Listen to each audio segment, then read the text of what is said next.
Sir ನೋಡಿ, ನಾವು ಪ್ರತಿಭಟನೆ 30 ವರ್ಷಗಳ ಸತತವಾಗಿ ನಮ್ಮ ಹಿರಿಯರು ಮತ್ತು ಯುವಕರು ಸತತವಾಗಿ ಹೋರಾಟ ಮಾಡ್ಕೊಂಡು ಬಂದಿದ್ರು ಕೂಡ ಈ ಆಳುವ ಸರ್ಕಾರಗಳು ಕಣ್ಣು ಮುಚ್ಕೊಂಡು ಇವತ್ತೇನು ಸಂವಿಧಾನಬದ್ಧವಾಗಿ ಏನು ಮೀಸಲಾತಿಯಲ್ಲಿ ಮೀಸಲಾತಿ ಸಿಗಬೇಕಾಗಿತ್ತು ಒಂದು ಶೋಷಿತ ಸಮಾಜಕ್ಕೆ ಸತತವಾಗಿ ಅನ್ಯಾಯವನ್ನು ಮಾಡ್ತಾ ಇದ್ದಾವೆ.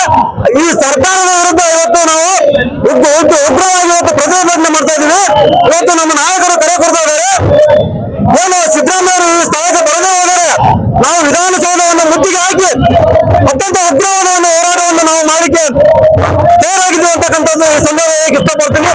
ಹಾಗೆ ಮುಂದಿನ ದಿನಮಾನದಲ್ಲಿ ಏನು ಈ ಸರ್ಕಾರ ಸರಿಯಾದ ನಿರ್ಧಾರ ತಗೊಳ್ಳದೇ ಹೋದರೆ ಬರುವ ಚುನಾವಣೆಯಲ್ಲಿ 2028 ಚುನಾವಣೆಯಲ್ಲಿ ಈ ಸರ್ಕಾರವನ್ನು ಮನೆಗೆ ಕಳಿಸ್ತೀವಿ ಅಂತಕ್ಕಂಥ ಮಾತನ್ನು ಕೂಡ ಈ ಸಂದರ್ಭದಲ್ಲಿ ಹೇಳಕ್ಕೆ ಇಷ್ಟಪಡ್ತೇವೆ.